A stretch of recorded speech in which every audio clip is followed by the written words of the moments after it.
Bapak Ibu sekalian, supaya tidak terlalu tegang, lagi-lagi kita bacakan pantun. Kalau berjalan ke Sulawesi Tengah, janganlah lupa ke Teluk Palu. Terimalah dari kami salam pembuka. Assalamualaikum warahmatullahi wabarakatuh.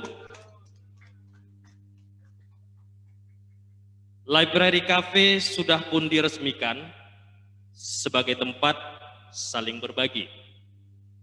Selamat datang kami ucapkan kepada para undangan kami. Nah, ini yang lebih seru lagi Bapak Ibu sekalian. Seperti kata Ibu Deputi tadi, makan kalido sungguh nikmatnya. Teman minumnya jus belimbing. Kita panggilkan pimpinan kita, siapa lagi kalau bukan Bapak Beligan Sembiring. Kepada Bapak Beligan kami persilakan untuk bergabung bersama kami di podium yang telah disediakan. Silakan Pak, Bapak di sana Pak. Baik Bapak Ibu sekalian, kita sapa dulu Ibu Maria. Assalamualaikum Ibu Maria, apakah bisa mendengar suara kita di sini Ibu?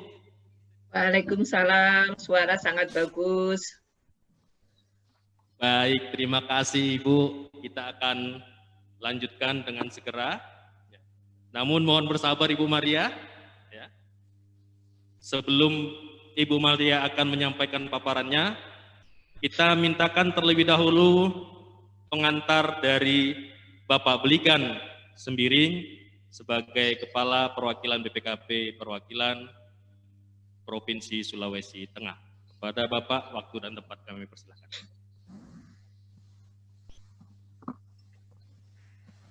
Terima kasih moderator. Jadi sebagaimana topik seminar yang sudah ditetapkan, di mana hal ini sangat penting sekali bagi kita, karena dengan pandemi COVID-19 ternyata banyak kehidupan yang berubah, banyak kondisi ekonomi yang berubah, tetapi kita menyadari bahwa tiang utama daripada ekonomi kita adalah di keluarga. Jadi kalau keluarga itu meningkat ekonomi, maka akan bertambah ekonomi untuk secara nasional. Maka kita mencoba memikirkan, dan ternyata Ibu Maria dari Kepala Perwakilan BKKBN sudah sering mengutarakan bahwa di dalam area pandemi ini banyak beberapa topik sebenarnya yang disiapkan oleh Ibu Maria, tetapi kita mohon kesediaan Bu Maria untuk bagaimana peran keluarga di dalam peningkatan ekonomi ini. Jadi untuk lebih lengkapnya kita dengarkan apa yang disampaikan oleh Ibu Maria, dan saya mohon nanti dari teman-teman kita aktif saja, kita bertanya ya, bagaimana sebenarnya dikatakan keluarga, terutama bagi kita yang banyak keluarganya jauh dari Palu gitu ya, bagaimana pembangunan ekonominya gitu kan, karena di sini mungkin lebih banyak ya, kebanyakan ataupun mungkin 80% itu keluarganya ada di luar Palu. Bagaimana itu? Itu nanti kita lihat, dengarkan apa yang disampaikan oleh Ibu Maria. Demikian mungkin pengantar dari saya, silakan moderator. Baik, terima kasih Pak Kaper.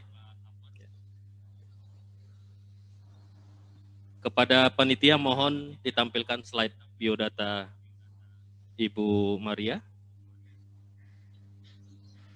Pengantar pembuka sudah pun tersampaikan. Menunggu kini giliran Ibu Maria. Namun sebelum materi disampaikan, ada baiknya kami bacakan dulu biodata. Panitia mohon ditayangkan slide biodata Ibu Maria.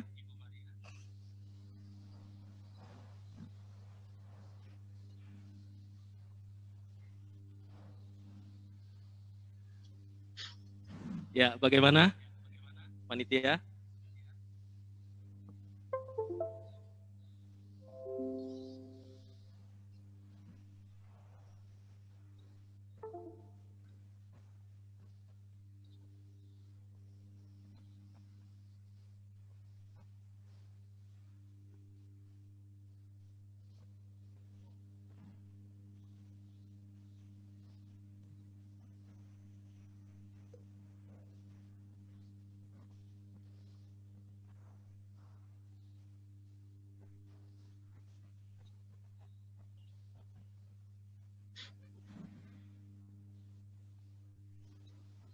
Bisa slide share-nya, teman-teman panitia?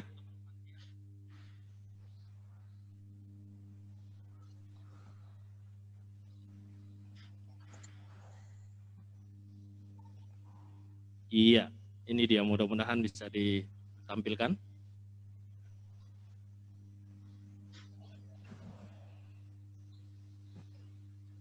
Ya, mohon di slide show kan bisa.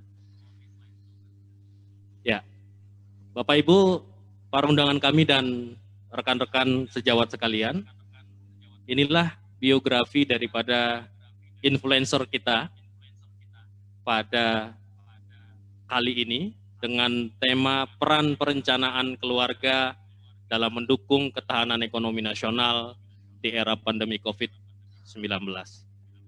Beliau adalah Maria Ernawati MM. Beliau sebagai Kepala Perwakilan BKKBN Provinsi Sulawesi Tengah. Berdasarkan penelusuran kami di dunia maya, Ibu Maria ini sudah cukup banyak prestasinya dalam memimpin BKKBN Provinsi Sulawesi Tengah. Beliau terlahir di Pasuruan pada 11 Februari 1966 dan sampai dengan saat ini beliau berpendidikan di jenjang S2 khususnya pada manajemen SDM dan status pernikahan beliau menikah dengan 2 anak. Demikian pembacaan sekilas dari biodata ataupun kurikulum vitae dari Ibu Maria sebagai influencer atau narasumber Library Cafe kita pada siang hari yang berbahagia ini. Mohon bersabar Ibu Maria, kami akan mempersilahkan setelah satu pantun lagi ya Ibu ya. Ya, ini kita masih ada stok pantun Ibu.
Audionya sedang dinonaktifkan ya Bu ya? Ya, oke. Baik Ibu, sudah mulai terdengar? Kami persilahkan Ibu. Baik, terima kasih. Assalamualaikum warahmatullahi wabarakatuh. Selamat siang dan salam sejahtera untuk kita bersama. Om Swastiastu, Namo Buddhaya, salam kebajikan. Yang terhormat Bapak Kepala Perwakilan BPKB Provinsi Sulawesi Tengah, dan Bapak Ibu undangan serta peserta webinar siang hari ini. Alhamdulillah kita masih diberikan kesehatan sehingga kita dapat mengikuti webinar yang dilaksanakan oleh BPKB. Yang pertama mungkin saya akan mengucapkan selamat kepada BPKB dengan sebuah terobosannya yang sangat luar biasa untuk membangun satu layanan bagi publik, yaitu library cafe begitu ya. Jadi orang akan senang dengan belajar dengan kekinian. Nah, ini sangat luar biasa sekali terobosannya. Kemudian yang kedua saya mengucapkan juga terima kasih kepada BPKB yang telah memberikan kesempatan kepada kami untuk bisa sharing gitu tentang bagaimana pemberdayaan keluarga di masa pandemik 19 ini. Nah, Bapak Ibu sekalian,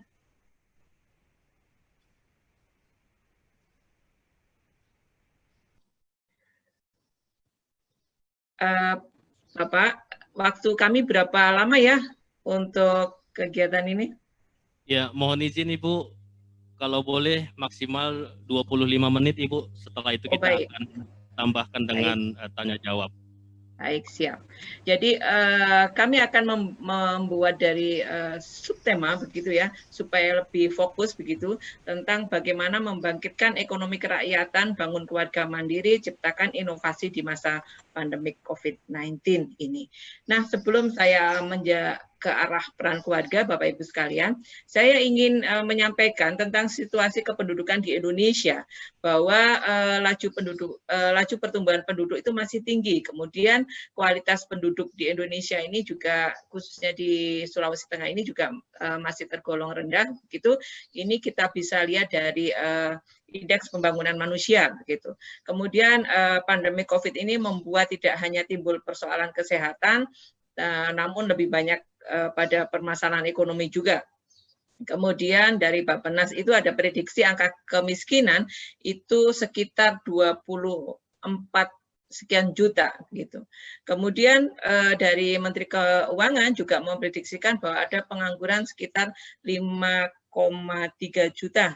Ini skenario terberat dari pandemi kita. Nah, di sisi lain, Indonesia ini sudah mulai memasuki periode puncak demografi, begitu ya, window opportunity. Nah, sekarang kita melihat apakah ini bisa menjadikan bonus atau menjadi ancaman begitu dengan adanya pandemik ini. Nah, kalau kita melihat Bapak Ibu sekalian bahwa jumlah dan laju pertumbuhan penduduk di Sulteng ini dari tahun 2019 ke 2020 memang ada peningkatan secara angka absolutnya, tetapi kalau kita melihat atau memperhitungkan dari laju pertumbuhan penduduk ada penurunan sekitar 0,4 poin begitu. Nah, ini Bapak Ibu sekalian, mungkin ini sebagai referensi saja bahwa sebaran penduduk di Sulawesi Tengah itu terbanyaknya adalah di Parigi Motong dari jumlah penduduk Sulawesi Tengah yang jumlahnya adalah 3.096.000 sekian, itu 16%-nya itu ada di Parigi Motong. Kemudian yang kedua ini ada di Kota Palu dan ketiga ada di Banggai. Nah, kita lihat nanti penduduk-penduduk ini bagaimana setelah pandemik begitu ya. Kalau melihat struktur umur Sulawesi Tengah, ini kita masih jauh dari jangkauan bonus demografi karena jumlah penduduknya yang tidak produktif dalam artian balita dan lansia ini masih cukup tinggi di Sulawesi Tengah. Nah, ini rasio ketergantungan menurut provinsi dari provinsi se-Indonesia. Diperkirakan Bapak Ibu sekalian bahwa Sulawesi Tengah itu akan dalam memasuki momentum bonus demografi itu di tahun 2025 gitu. Nah, tetapi itu tadi kalau kita tidak mempersiapkan hal itu secara matang, ini jangan-jangan tidak menjadikan bonus begitu, tetapi menjadi beban bagi pembangunan. Nah, Bapak Ibu sekalian, kalau kita melihat jumlah dan presentasi penduduk miskin, ini di tahun 2017 ada peningkatan, tetapi alhamdulillah pada tahun 2019 ini ada penurunan sekitar 2,34%.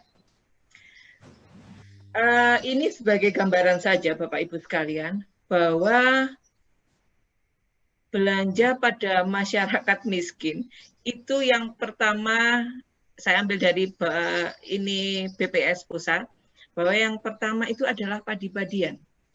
Mungkin ini adalah bahan pokok, begitu ya. Kemudian yang kedua, ini yang cukup mengejutkan bagi kami, bahwa kepada keluarga miskin itu urutan kedua untuk dibelanjakan dalam hal keluarga ini adalah tembakau yang notabene adalah rokok gitu. Jadi kebutuhan pokoknya orang miskin itu ternyata setelah pangannya itu bukan sayur mayur dan sebagainya atau untuk peningkatan gizi keluarga ternyata tidak rokok begitu. Nah ini sangat mengejutkan begitu bagi kita. Nah Bapak Ibu sekalian yang saya hormati, COVID-19 ini kita melihat apakah ada tantangan dan peluangnya di sana gitu.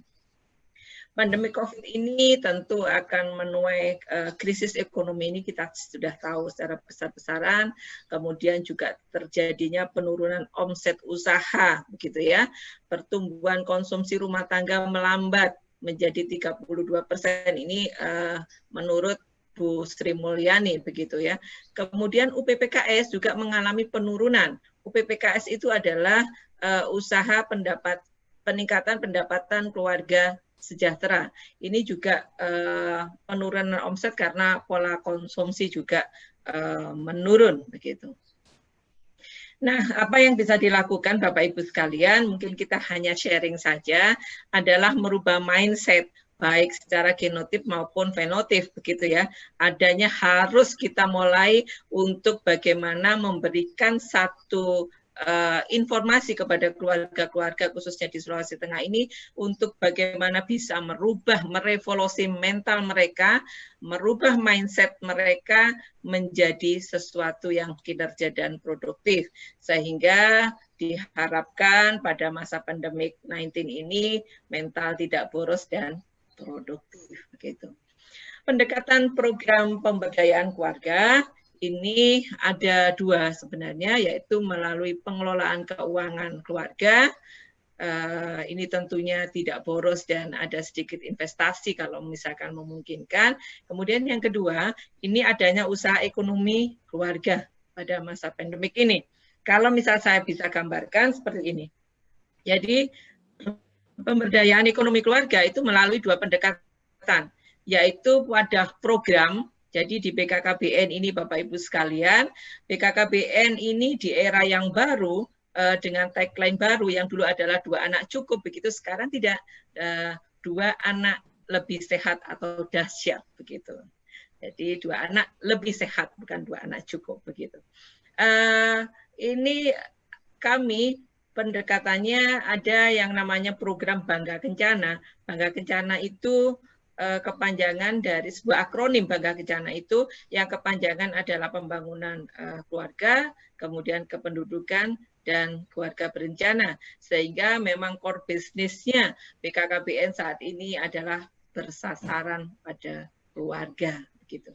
Sehingga Bapak Ibu sekalian tentunya termasuk bagaimana untuk meningkatkan kesejahteraan itu kan ukurannya biasanya adalah dengan materi begitu. Kami ada satu program yang namanya adalah kelompok UPPKS. UPPKS itu adalah usaha peningkatan pendapatan keluarga sejahtera. Nah, untuk memberdayakan ekonomi keluarga ini kami ada 2 pendekatan, yaitu melalui wadah program UPPKS dan yang satunya kami akan memberikan pendampingan untuk pengelolaan keuangan keluarga. Nah, siapa sih sasaran pemberdayaan ekonomi keluarga itu? Jadi mulai dari anak-anak pun itu kita sudah harus mengenalkan sejak dini tentang bagaimana memberdayakan keluarga secara baik begitu ya. Kita ajarkan untuk menabung dan sebagainya. Kemudian remaja. Pada remaja ini kita akan mendidik mereka untuk mempunyai jiwa kewirausahaan atau entrepreneurship begitu.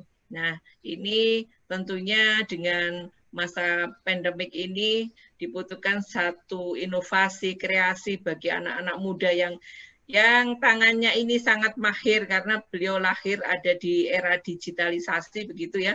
Begitu lahir procot begitu jari-jarinya ini sudah bisa untuk memainkan tools yang ada di HP atau laptop begitu. Nah, ini bagaimana nanti dengan era digitalisasi ini kemampuan kreativitas untuk membangun jiwa entrepreneurship bagi remaja. Kemudian dewasa pun kita BKKBN tetap mendampingi agar menjadi keluarga yang mandiri dan sejahtera. Sampai dengan lanjut usia pun BKKBN memberikan pendampingan agar lansia itu tetap produktif dan kreatif dengan memberdayakan lansia menjadi lansia yang tangguh begitu.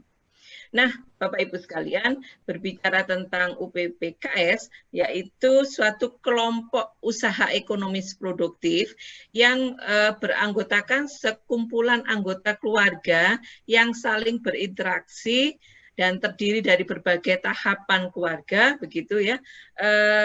Tentunya baik yang sudah ber-KB maupun yang belum ber-KB, ini dalam rangka untuk meningkatkan tahapan dari kesejahteraan. Jadi di BKKBN itu kami ada secara mikro, itu keluarga-keluarga itu kita klasterkan begitu ya. Oh ini keluarga yang prasejahtera, oh ini keluarga yang sejahtera 1 dan sejahtera 2 dan selanjutnya. Nah, seperti itu. Nah, kalaupun yang prasejahtera, kami menginginkan bahwa dengan ikut ber-KB, kemudian dengan merencanakan keluarga itu baik termasuk jumlah anak, jarak kelahiran, dan sebagainya, diharapkan perencanaan ini matang dan tentunya nanti didukung dengan usaha ekonomis produktif, sehingga kesejahteraan akan meningkat dan tahapannya juga akan meningkat begitu. Nah, tujuan dari kelompok UPPKS ini Bapak Ibu sekalian, yang pertama adalah mengajak keluarga punya produk, itu jelas. Produk apapun itu nanti kita bahas berikutnya. Yang kedua, dengan UPPKS ini kita membelajarkan kepada keluarga-keluarga untuk mencintai atau memakai produk lokal, gitu ya. Kemudian seperti kita tahu sebenarnya produk lokal itu tidak kalah loh dengan produk yang luar negeri begitu.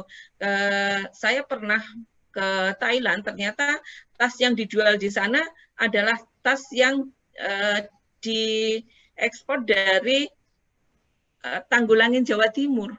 Jadi kulit dijual di sana, ya Tuhan. Kembali ke rumah saya, aduh ini ternyata ada tulisannya buatan Sidoarjo gitu. Nah, jadi cobalah untuk mencintai produk-produk lokal, seperti mungkin kalau di Sulawesi mungkin kita sering pakai baju dari tenun apa itu namanya? Kain bombay gitu ya. Nah, itu seperti itu dan sebagainya.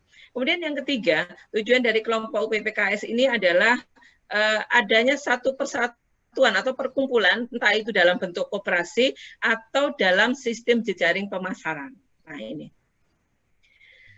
Bapak Ibu sekalian, BKKBN ini ada di tengah-tengah, di sentralnya, memberikan pendampingan dan pembinaan saat pembentukan kelompok UPPKS. Kemudian saat mengenali peluang pasar, kita memberikan. Kemudian saat menentukan jenis usaha, penggalangan permodalan, proses produksi, sampai dengan pemasaran dan kemitraan, itu adalah tugas fungsi kami begitu untuk bagaimana meningkatkan kesejahteraan keluarga. Nah, ada tiga langkah begitu proses UPPKS. Yang pertama adalah menciptakan produk yang tentunya berpeluang tentu pada saat pandemik ini. Jadi Bapak Ibu sekalian, mungkin ini saya ambil contohnya ya. Ada satu kelompok UPPKS di Tojo Una-Una. Saat kita mengalami pandemik, orang akan kebingungan untuk mencari ABD saat itu. Jadi baju hamats ya itu ya. Baju yang untuk APD dari tenaga medis begitu. Nah, ini ternyata ada satu kelompok UPPKS yang di Tojo Una-Una itu segera karena kreativitas mereka membuat dari bahan plastik yang murah kayak tas kresek begitu. Kemudian mereka menyumbangkan hal itu kepada rumah sakit yang memberikan pelayanan pada COVID di Tojo Una-Una. Ini adalah hal yang sangat luar biasa menurut kami. Nah, Pertama, memang UPPKS ini memberikan secara cuma-cuma kepada rumah sakit, tetapi begitu dilihat produk itu sesuai dengan SOP kesehatan masih bisa diterima, sehingga mereka akan menerima juga pesanan yang sangat luar biasa banyak. Nah, ini adalah satu peluang begitu pada masa pandemik begitu. Nah, ini menciptakan produk yang harusnya kita pelajari, produk yang tentunya berpeluang. Kemudian sumber modal. Sumber modal itu seperti itu. Jadi kami hanya memberikan pendampingan bagaimana si kelompok-kelompok UPPKS ini bisa mendapatkan bantuan modal gitu. Kemudian jaringan pasar. Nah, ini tentunya kita sekarang sudah pada tahu bahwa mungkin ini adalah saatnya peluang kita bagaimana untuk membuat pasar itu melalui online. Saya kira itu tidak mahal begitu ya. Jadi kalau kita melihat produk Coca-Cola itu mungkin yang nilainya satu botol itu 3.000 dan 2.500 itu hanya untuk promosinya begitu. Jadi hanya 500 sebenarnya yang untuk bahan bakunya, maka mungkin dengan kegiatan atau pandemik ini menjadikan satu peluang untuk kita bagaimana mempromosikan produk kita secara online, dan tentunya itu adalah lebih murah. Kemudian ada satu konsep lagi bagi kami adalah memberdayakan perempuan. Ini jangan lupa bahwa kaum perempuan ini memang secara jumlah lebih banyak, kemudian secara peluangnya juga lebih bagus. Jadi kalau kita bilang the power of emak-emak ini adalah sesuatu yang betul. Jadi bagaimana memberdayakan ekonomi itu melalui proses produksinya, kreativitas perempuan, dan kemudian menggalang jejaring pasar juga perempuan, karena perempuan itu lebih konsumtif begitu. Nah, ada permasalahan yang dihadapi yaitu rendahnya kapasitas pengelola dan program pemberdayaan ekonomi, kemudian rendahnya pengetahuan masyarakat tentang pemberdayaan ekonomi keluarga, kemudian terbatasnya akses permodalan, packaging, pemasaran, dan lain-lain bagi kelompok UPPKS, serta rendahnya komitmen juga mungkin dari pemerintah termasuk juga BKKBN akan lebih serius lagi bagaimana kita akan menggalang begitu ya UPPKS yang ada di Sulawesi Tengah khususnya nanti. Nah, ini Bapak Ibu sekalian sekedar saja bahwa ini adalah untuk kita tahu bahwa dari kegiatan UPPKS itu yang dari APBN itu hanya 6% saja. Kemudian bantuan modal dari Krista, ini Krista kalau tidak salah dari Pegadaian begitu. Kemudian ada KUR dan PNPM serta ada permodalan dari CEO lainnya atau itu sekitar 7,25%. Nah, Bapak Ibu sekalian, ini adalah satu peluang sebenarnya. Kelompok UPPKS kita itu ada 400 lebih di Sulawesi Tengah. Nah, ini mungkin Bapak Ibu sekalian bisa lihat, saya mohon maaf sekali karena kemarin sangat terbatas, jadi kelompok kita itu ada 441, tetapi yang aktif dan melaporkan itu adalah 393. Ini adalah peluang usaha, dan nantinya apakah bisa Bu bertambah kelompok usaha? Bisa saja, nanti kita lihat. Nah, Bapak Ibu sekalian, ini adalah persoalan tersendiri bagaimana kalau nantinya kita membuat satu usaha, baik itu kerajinan maupun makanan begitu ya, atau keterampilan. Ini biasanya mereka membuat tanpa memikirkan pasarnya itu siapa, sehingga marketnya itu siapa gitu. Begitu banyak jadi overload produksi, solusinya tidak ada. Tetapi BKKBN akan mengupayakan melalui Kahitna, ini suatu tabloid begitu ya, katalog begitu tentang pemasaran produk UPPKS secara nasional, dan akan terbit pada 2 kali dalam 1 tahun, yaitu bulan Mei dan bulan September.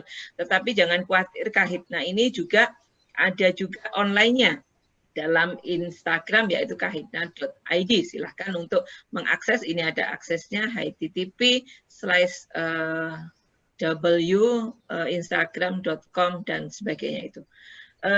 Kemudian Bapak Ibu sekalian, pemasaran yang kedua kami juga akan membantu melalui online, yaitu adanya ini, namanya pemasaran via akutuku.com. Nah, kalau misalkan produknya dari Bapak Ibu sekalian kelompok UPPKS itu sudah memenuhi standar baik rasa, baik packaging, kemudian juga ada apa namanya izin dari Bapepom begitu, nanti kami akan bisa mencoba membantu memasarkan melalui akutuku.com ini. Nah, Bapak Ibu sekalian, ini ada sekedar saja informasi bagaimana tentang UPPKS itu. Untuk lebih berjalannya, tentunya kita akan memanfaatkan media-media seperti Zoom dan webinar seperti saat ini, kemudian mengajak memakai video conference begitu. Kemudian melalui WA dan sebagainya, kemudian ada penelitian dan pengembangan produk, begitu. Kemudian dengan dukungan teknologi yang tepat, aktivitas bisnis Anda diupayakan bisa senormal mungkin. Kemudian untuk mengkampanyekan nilai lebih pada layanannya, kemudian ini misalkan ada jasa internet begitu ya, dengan hashtag di rumah saja mungkin atau hashtagnya apa silahkan untuk dibuat. Nah ini kemudian untuk khususnya untuk makanan dan minumnya mungkin bisnis ini juga didukung sanitasi, misalkan ada pramusaji, mengenakan masker, sarung tangan, dan sebagainya. Kemudian Bapak Ibu sekalian, untuk persiapan diri untuk skenario terburuk. Jadi yang namanya COVID ini kan kita tidak tahu juga. Jadi bagaimana pengembangan dari program produk kita. Nah, persiapan yang terburuk adalah buat bisnis plan gitu ya, membuat proyeksi forecast gitu tentang kelanjutan usaha paling tidak seperti untuk dalam 1 tahun ke depan begitu. Nah, bila kondisi likuidasi tidak aman, bisnis terancam, coba idealnya dihitung dalam 12 bulan ke depan begitu.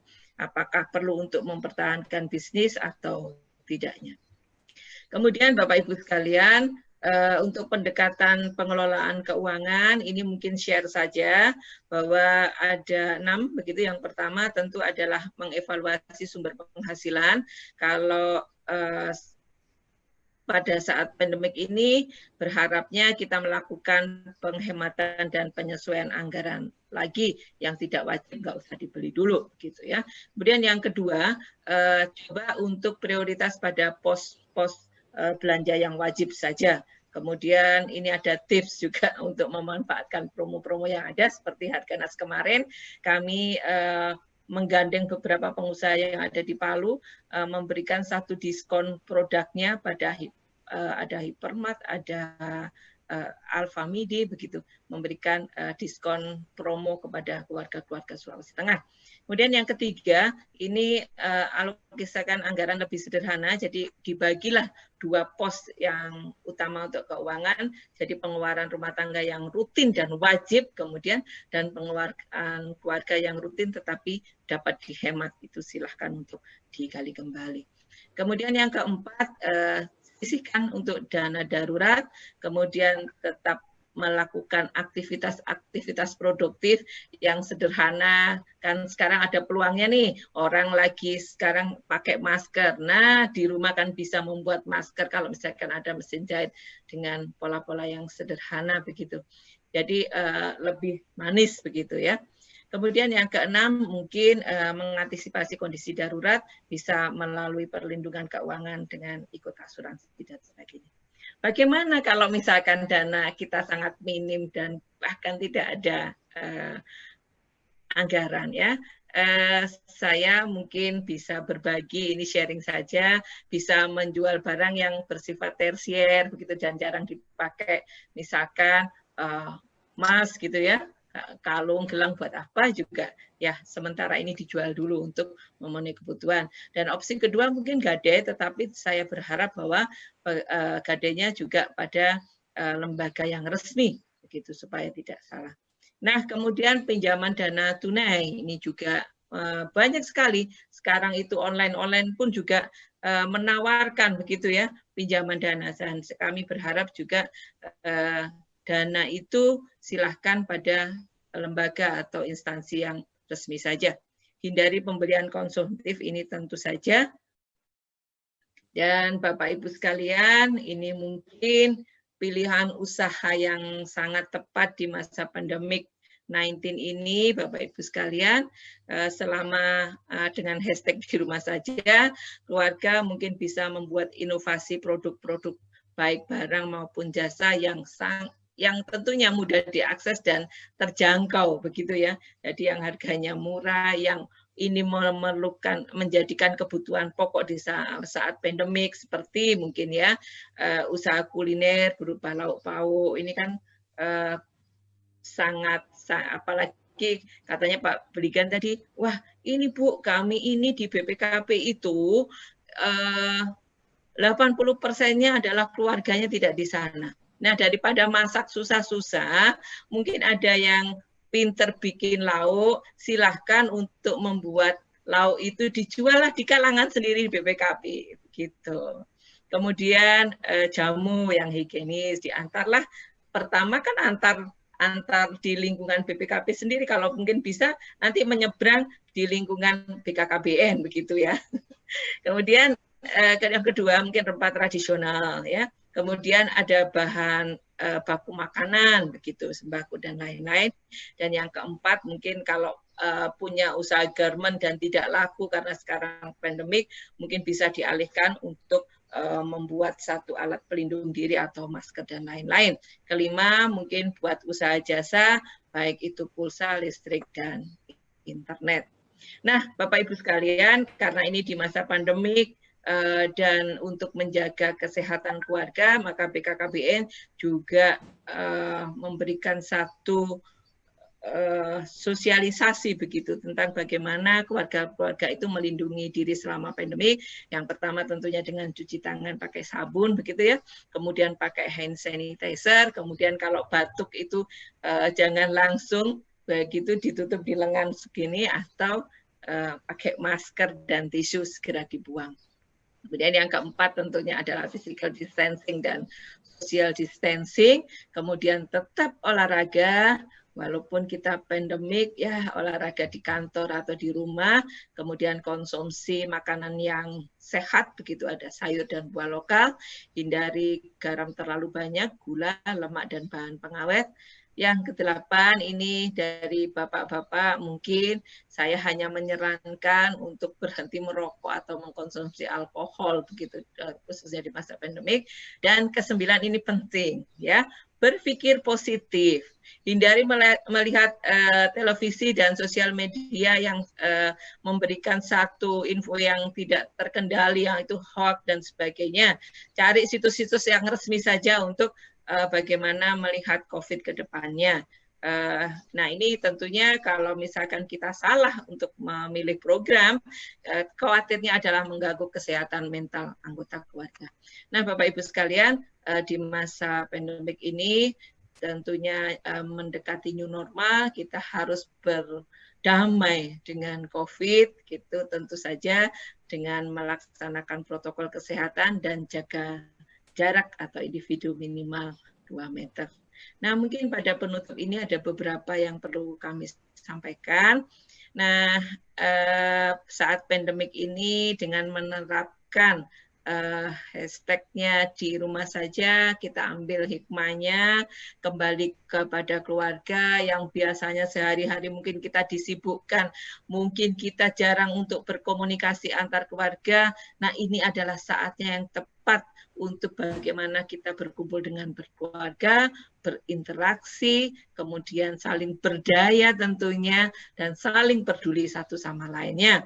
Kemudian juga menerapkan fungsi-fungsi keluarga saat pandemik ini, yaitu fungsi agama. Bagaimana dalam keluarga itu nanti fondasinya itu adalah pada agama, kemudian fungsi cinta kasih, saling menyayangi. Jangan sampai, ini kan ada fenomena juga, saat pandemik ini makin berkumpul, ternyata angka perceraian juga makin tinggi. Wah, susah juga. Nah, ini karena mungkin keluarga tersebut belum memahami dari fungsi-fungsi keluarga untuk berkasih sayang, saling memberikan perlindungan, bersosialisasi, kemudian fungsi reproduksi, fungsi pendidikan, fungsi ekonomi, dan pembinaan lingkungan.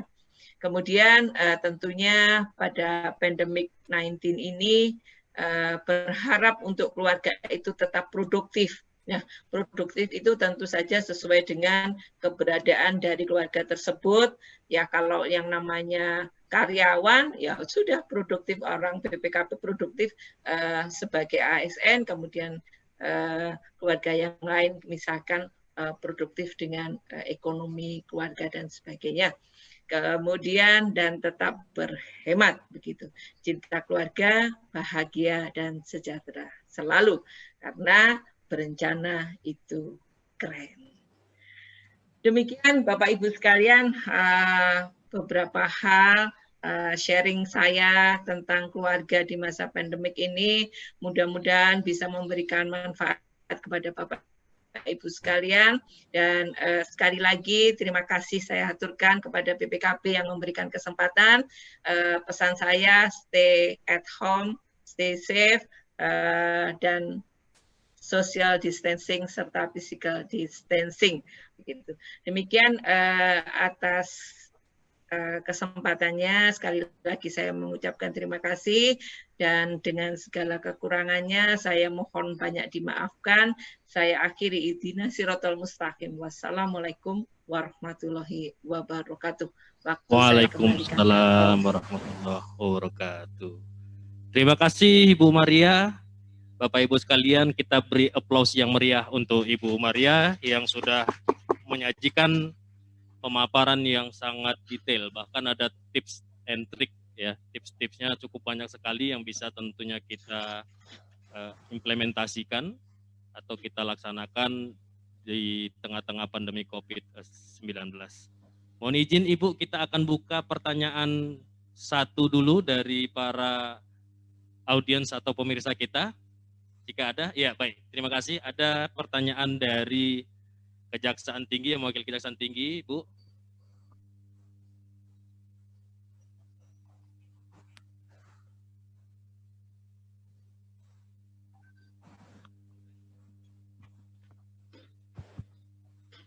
Assalamualaikum warahmatullahi wabarakatuh. Waalaikumsalam. Terima kasih Ibu atas apa yang Ibu sampaikan di webinar tadi, karena memang itu sangat penting ya. Jadi karena memang bagaimanapun suatu negara itu baru bisa kuat, bisa kokoh, bisa maju dimulai dari bagaimana kita membuat keluarga itu kokoh, kuat, dan maju. Dan saya pikir ini merupakan salah satu topik yang penting yang memang harus kita carikan solusi yang terbaik di tengah kondisi pandemi ini. Apalagi kalau kita lihat Sulteng ini bonus demografinya di 2025, jadi masih lama ya. Jadi memang ada beberapa hal yang dapat kami catat di sini dalam kondisi pandemik ini, namun ada hal yang ingin kami tanyakan, mungkin bisa lebih diimplementasikan lagi, bahwa kaitan untuk pengelolaan keuangan keluarga tadi Bu.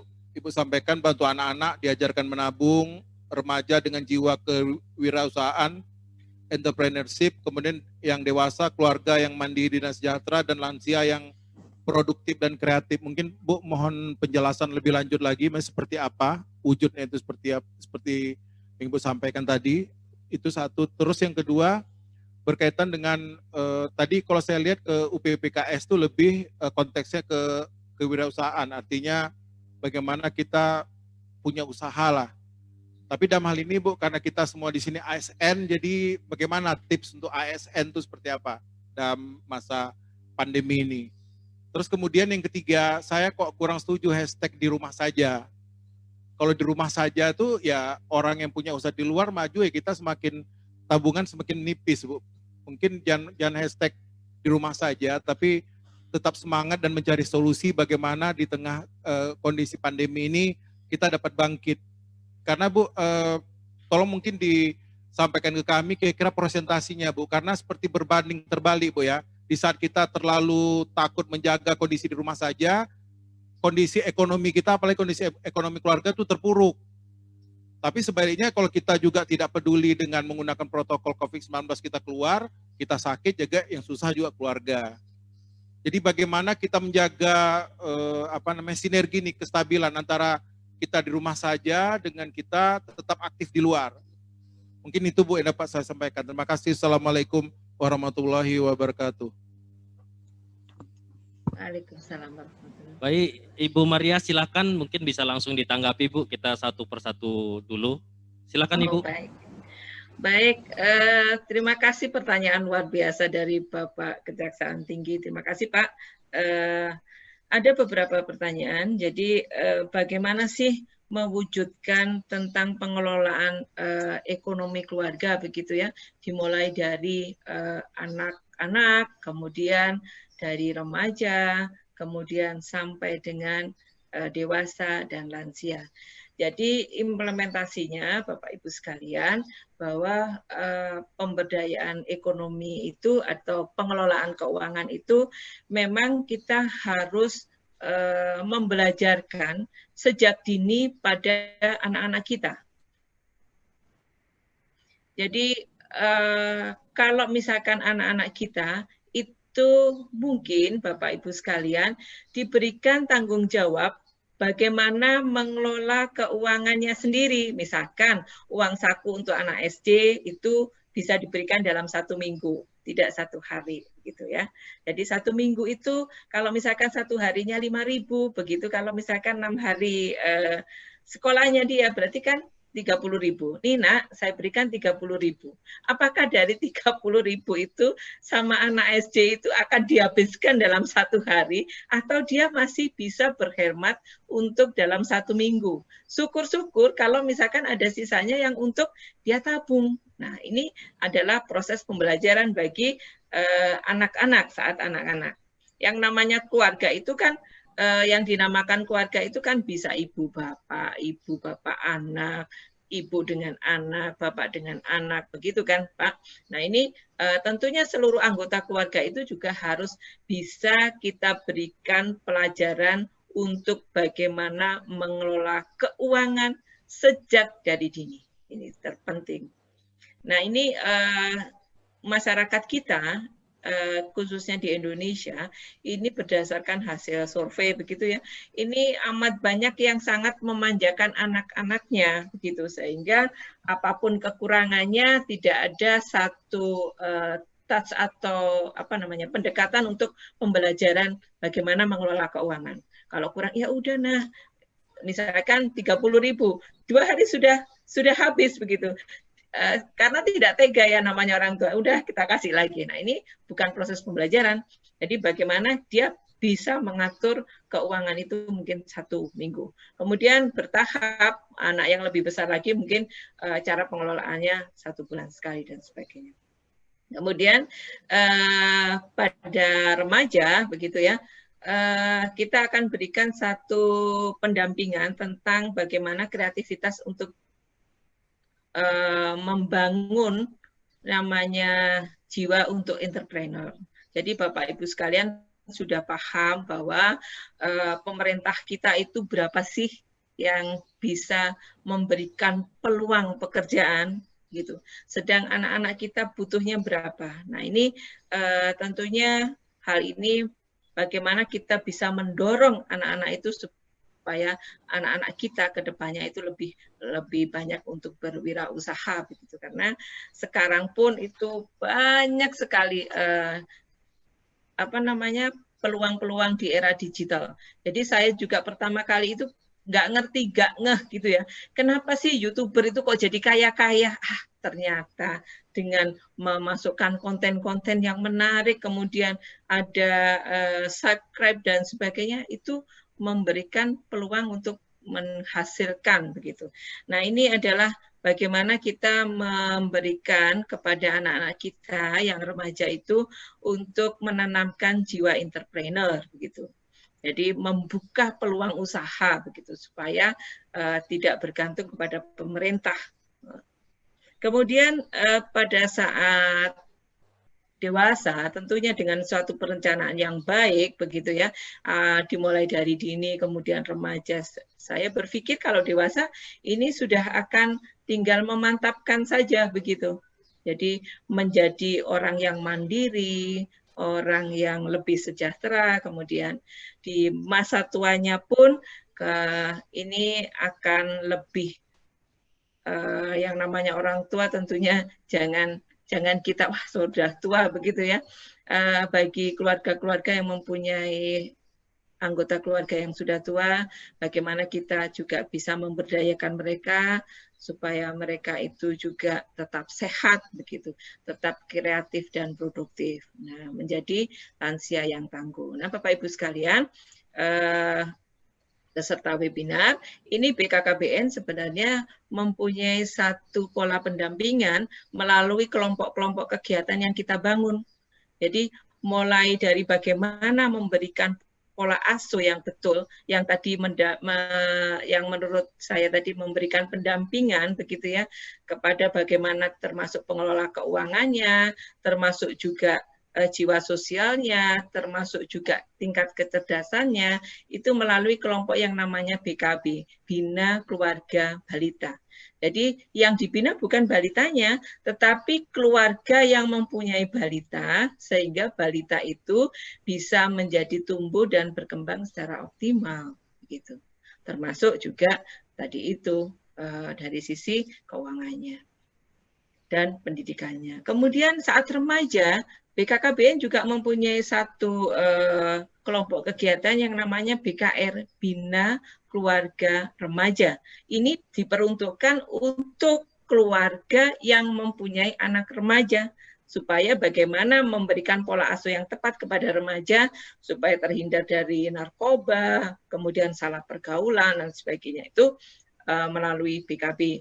Dan untuk anaknya remaja sendiri, BKKBN juga mempunyai satu forum begitu yang namanya generasi berencana. Nah ini tentunya Bapak Ibu sekalian, kita akan mendidik anak-anak remaja itu menjadi pendidik sebaya dan konselor sebaya.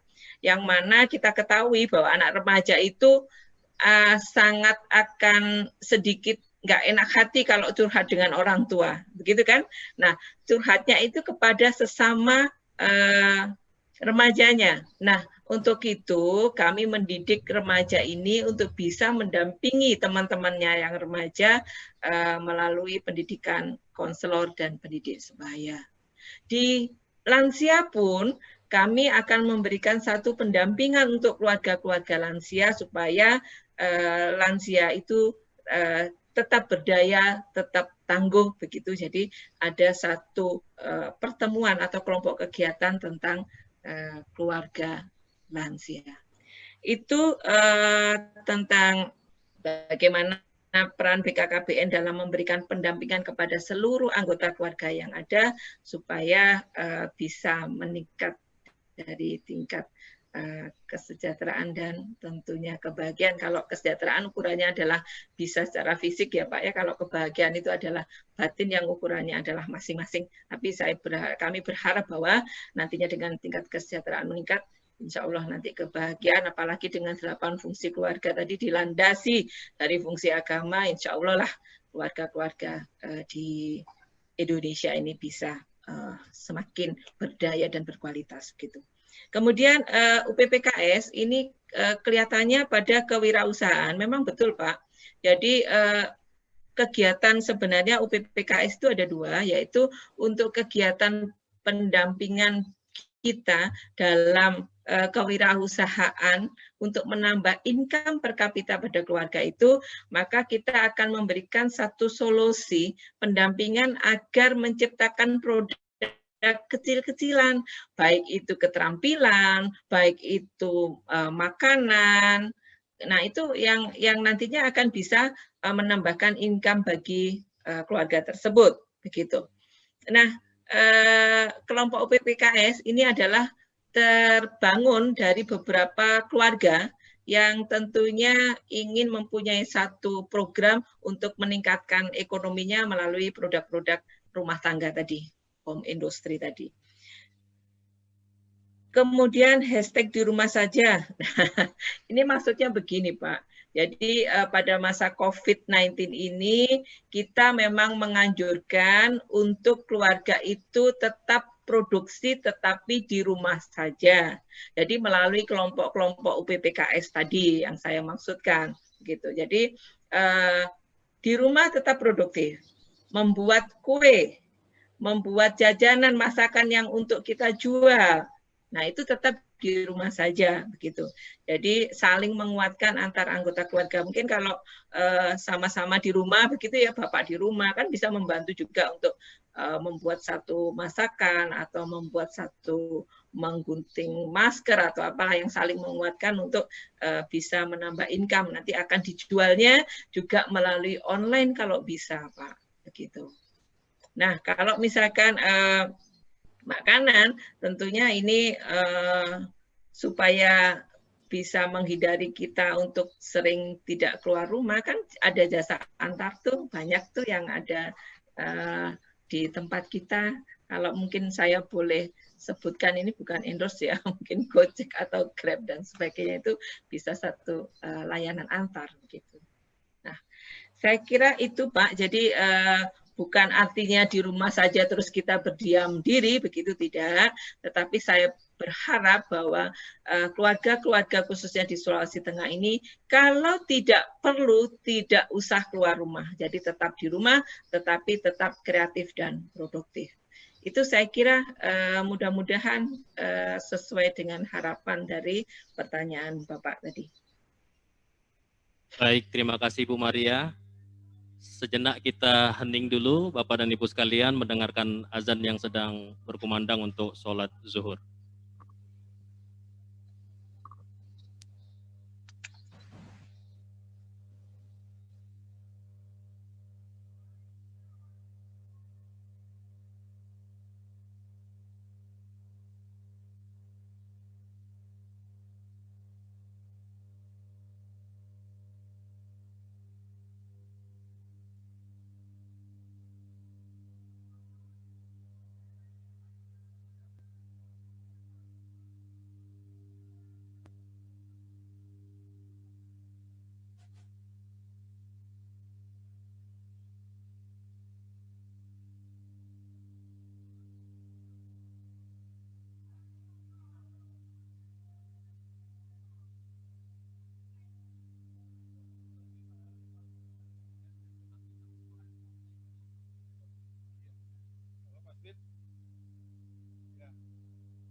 Syukuran aja di tanggal 22 aja.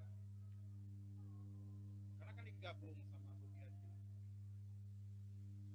Dia kan acara Budiati. Dia digabung. Jadi ibu cuma upacara aja di tanggal 21 itu.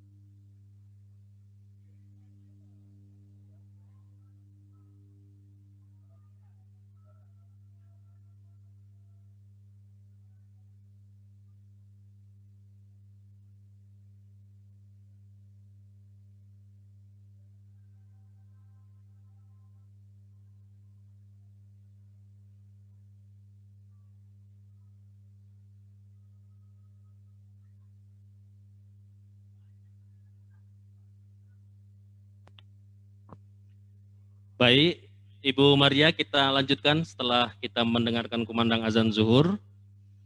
Bapak dan Ibu sekalian, berhubung waktu dari panitia sudah terlampaui, maka kita akan mendengarkan pertanyaan terakhir dari Bapak Kaper kita, ya, sekaligus.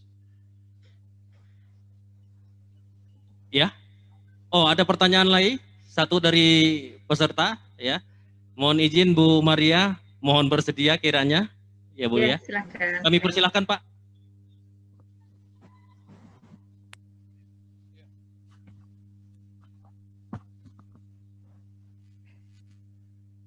Terima kasih Pak Moderator. Selamat siang Bu Maria. Selamat siang. Bu, perkenalkan Bu, saya Johnson Samosir Bu. Korwasi PP Mitra BKKBN juga Bu. Ya, terima kasih Bu atas penjelasan yang disampaikan kepada kami mengenai membangun keluarga. Ya, saya lihat Bu, memang di penjelasan Ibu memang cukup detail ya Bu ya, bahwa membangun keluarga itu ada dua pendekatan Bu ya, yaitu melalui pengembangan usaha Bu ya, usaha, dan melalui pendampingan keuangan Bu ya. Saya pikir memang konsepnya sangat bagus sekali Bu ya, kalau itu memang bisa berhasil Bu ya. Yang menjadi mungkin pertanyaan kali Bu ya, pertanyaan ke Ibu. Pertama, di Sulawesi Tengah ini kan ada 13 kabupaten kota, Bu ya, yang menjadi wilayah kerja BKKBN. Kalau kita kaitkan tadi konsep Ibu untuk melakukan kegiatan pendampingan keluarga dalam meningkatkan pendapatannya, ekonominya, bagaimana Bu kira-kira BKKBN melakukan kegiatannya dengan wilayah yang begitu luas, ya Bu ya, 13 kabupaten kota, sementara BKKBN kan hanya mempunyai satu, yaitu di provinsi.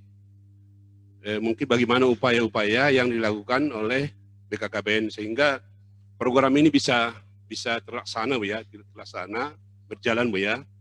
Dan kemudian Bu, nomor 2 mungkin kaitannya juga, apakah BKKBN sudah punya indikator untuk menilai keberhasilan kegiatan ini? Apakah sudah punya kita sehingga kita nanti program ini bisa kita nilai pada suatu akhir sebagai evaluasi kita bahwa program yang sudah atas UPPKS dan pendampingan penguangan keluarga itu sudah bisa tercapai. Dan apakah sudah termasuk di target atau IKU-nya BKKBN, Bu ya, untuk tahun di dalam IKU-nya ya, IKU-nya BKKBN.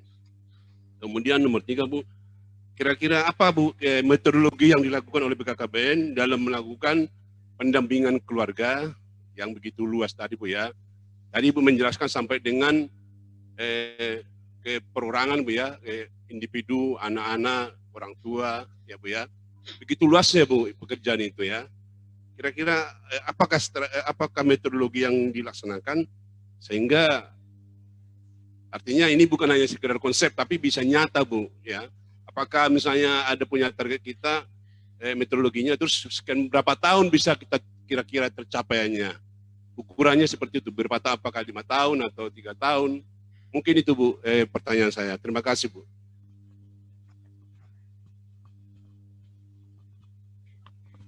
Baik, Ibu Maria, kami persilakan Ibu untuk menanggapi pertanyaan dari Pak Johnson. Tadi ada 3 poin Bu, silakan Ibu. Baik, terima kasih Pak John.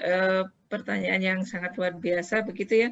Ada beberapa pertanyaan. Yang pertama mungkin bagaimana sih Bu, Ibu itu hanya di level provinsi begitu ya, untuk melaksanakan pendampingan terhadap 441 UPPKS yang ada di 13 kabupaten kota se-Sulawesi Tengah.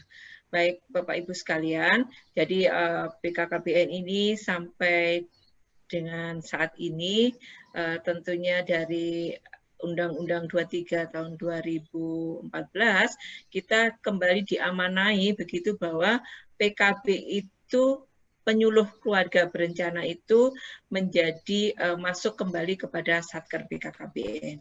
Nah, ini adalah menjadi tangan kami yang ada di provinsi untuk bagaimana melaksanakan segala kegiatan Bangga Kencana yang begitu luasnya tadi di level desa gitu. Jadi kami ini mempunyai 357 PKB yang tersebar di 13 kabupaten kota yang wilayah kerja dari PKB itu ada di setiap desa. Jadi asumsinya harusnya rasio yang baik begitu ya. Satu PKB itu membawai 2 wilayah atau 2 desa. Tetapi di Sulawesi Tengah ini kami dengan 357 dan kemudian ada kecamatannya sebanyak 175 begitu. Kemudian rasionya masih 3, sekitar 3 sampai 4. Tetapi Bapak Ibu sekalian, kami dibantu oleh pemerintah daerah kabupaten kota. Jadi Pak Bupati itu mengangkat juga yang namanya penyuluh, tetapi dari dana APBD begitu ya ada sekitar 400 sekian. Jadi totality untuk penyuluh KB-nya itu adalah hampir 700 sekian. Jadi masih mumpunilah untuk membantu pelaksanaan program Bangga Kencana sampai di level desa, termasuk juga bagaimana pendampingan terhadap UPPKS gitu. Kemudian untuk indikator UPPKS ini, Bapak, memang di Renstra kami itu tidak secara detail untuk ada begitu dimasukkan dalam UPPKS, tetapi karena visi dari BKKBN itu ada 2 begitu ya, untuk pengendalian penduduk dan membangun keluarga berkualitas, maka kualitas keluarga tentunya ini dinilai dari 3 hal IPM tadi, bagaimana derajat kesehatannya, tingkat pendidikannya, kemudian yang satu adalah income per kapitanya. Jadi kami tetap mengupayakan untuk keluarga-keluarga itu menjadi keluarga yang berkualitas. Nah, ukurannya Bapak Ibu sekalian, ini sementara memang untuk UPPKS itu hanya bagaimana jumlah keluarga yang ikut atau mengikuti dalam kelompok UPPKS tersebut, kemudian ukurannya dari kelompok tersebut yang aktif itu berapa. Nah, hanya itu saja sementara ukuran dari capaian kegiatan UPPKS ini. Kemudian untuk metodologinya, bagaimana melaksanakan pendampingan secara masif begitu terhadap keluarga-keluarga khususnya yang ada di Sulawesi Tengah yang mungkin jumlahnya kakak itu 700 ribuan lebih begitu ya. Nah, Bapak Ibu sekalian, kami ada satu pola kerjasama dengan pemerintah daerah. Jadi setiap tahun kita melaksanakan MOU dengan pemerintah daerah kabupaten kota begitu. Jadi pada Rakerda kemarin kami menandatangani dan membreakdown target kegiatan kami kepada kabupaten kota, termasuk juga salah satunya adalah kelompok UPPKS ini. Jadi Bangga Kencana itu ada, kalau tidak salah ada 41 item begitu untuk bagaimana capaian-capaian dari tingkat nasional, kemudian kita breakdown ke tingkat kabupaten. Nah ini karena kita tidak mempunyai satu garis struktural dengan kabupaten kota, maka kami dalam melaksanakan program Bangga Kencana ini melalui MOU dengan Bupati Wali Kota, begitu. Nah, MOU ini juga menjadi satu acuan kita bagaimana nanti pelaksanaannya, termasuk dasar untuk pengelolaan keuangannya yang sampai dengan ada di desa, karena BKKBN pusat ini juga memberikan satu dana alokasi khusus baik fisik maupun non fisik yang bisa kita gunakan sampai dengan di level desa begitu. Jadi ada dana bantuan operasional KKB gitu. Jadi dana alokasi khusus non fisik. Saya kira mungkin itu, Pak. Baik, terima kasih Ibu Maria. Ya, berhubung Bapak Ibu sekalian, waktu kita sudah akan berakhir. Kami mohon penutup Ibu, ya pernyataan penutup atau closing statement dari Ibu, ya terkait dengan materi yang sudah Ibu sampaikan dan jalannya hasil diskusi kita. Sebelum nanti akan ditutup oleh Bapak Kepala Perwakilan. Kami persilakan Ibu Maria. Baik, terima kasih. Mungkin ini adalah satu pesan begitu ya, yang namanya memberdayakan atau membangun keluarga ini bukan semata adalah BKKBN. BKKBN itu bukan apa-apa tanpa Bapak Ibu sekalian. Oleh karena itu, mari kita bersinergi, bersatu padu, bergotong royong untuk membangun suatu tatanan keluarga yang berkualitas khususnya di Sulawesi Tengah ini untuk lebih sejahtera dan bahagia. Saya kira mungkin itu Bapak Ibu sekalian. Terima kasih sekali lagi Pak Beligan Sembiring dan seluruh staf yang ada di BPKP. Terima kasih. Terima kasih Ibu Maria. Bapak Ibu sekalian, kita beri aplaus sekali lagi yang meriah untuk influencer kita atau narasumber kita, Ibu Maria sebagai Kepala BKKBN Provinsi Sulawesi Tengah. Terakhir kami mintakan penutup dari Bapak Kepala Perwakilan BPKP Provinsi Sulawesi Tengah kepada Bapak Beligan, kami persilakan.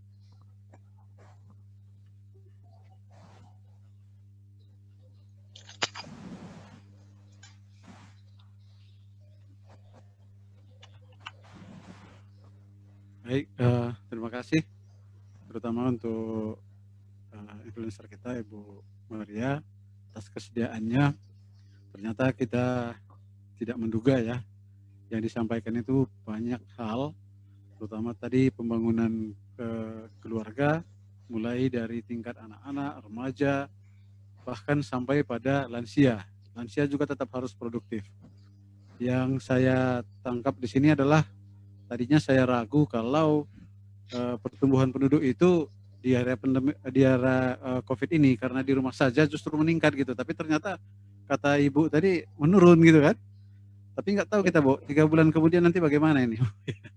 Ini sekedar apa saja.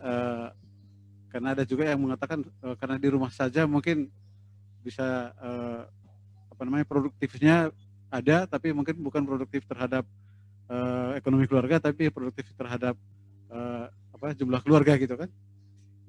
Tapi itu nanti saja Bu, waktu kita Ibu nanti sudah ada di interaksi dengan kita lagi, mungkin gitu bisa kita dapat penjelasan.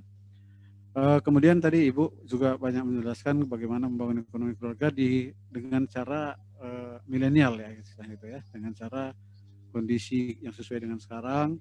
Tidak harus keluar rumah, tetapi bisa membuat satu produk yang bisa dijual melalui online, melalui jasa pengiriman yang secara online juga. Artinya ada orang-orang yang bisa melayani kita. Ini sangat luar biasa. Mudah-mudahan ini bisa diterapkan.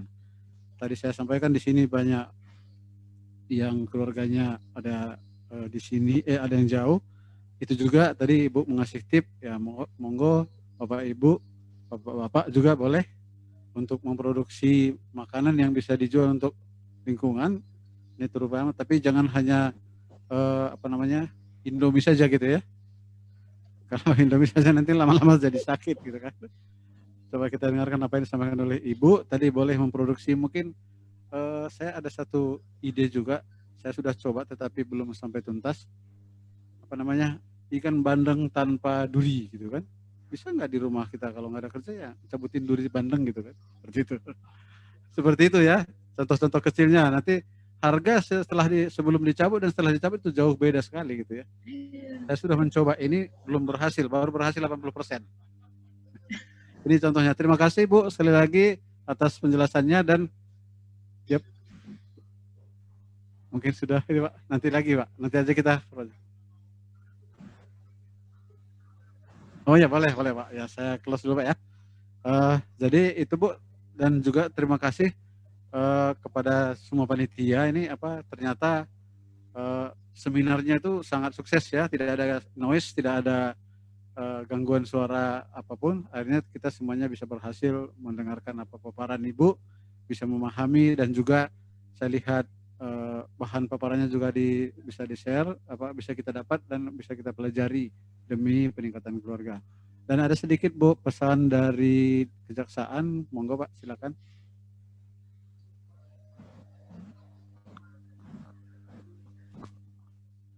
Assalamualaikum warahmatullahi wabarakatuh. Saya rasa materi seminar hari ini penting ya, karena memang jarang Pak. Biasanya kita kalau seminar itu masalah dinas semua. Mungkin BPKP masalah keuangan, kita masalah hukum itu mungkin udah biasalah internal dinas. Tapi ini kan sesuatu yang berbeda. Jadi saya kira ini penting. Mungkin nanti bahan seminarnya bisa kita dapat. Jadi kita nanti tentunya buat laporan juga. Paling tidak mungkin kita di instansi masing-masing bisa menjadi acuan juga bahwa ternyata di masa COVID-19 ini bukan semuanya berakhir.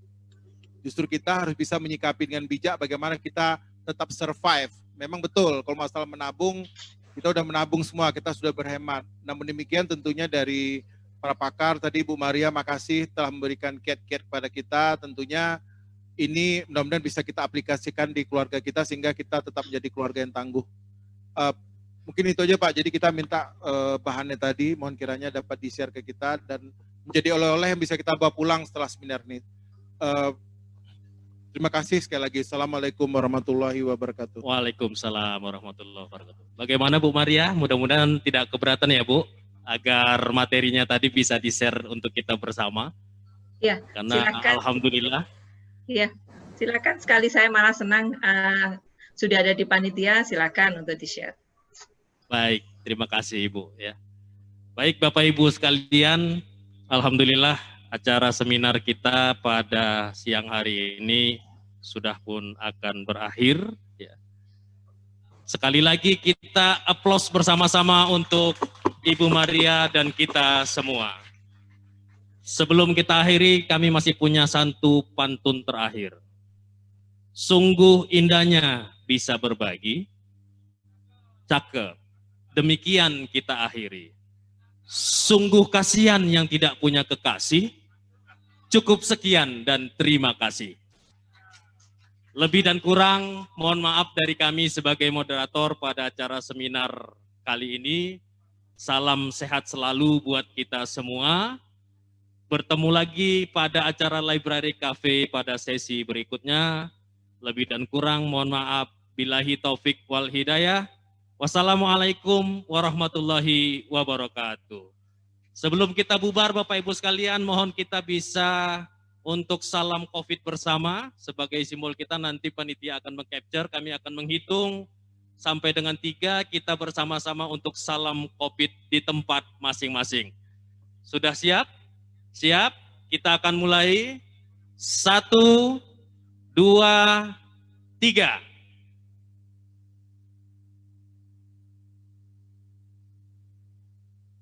Baik, terima kasih Bapak Ibu sekalian. Kita aplaus kembali untuk yang terakhir kalinya.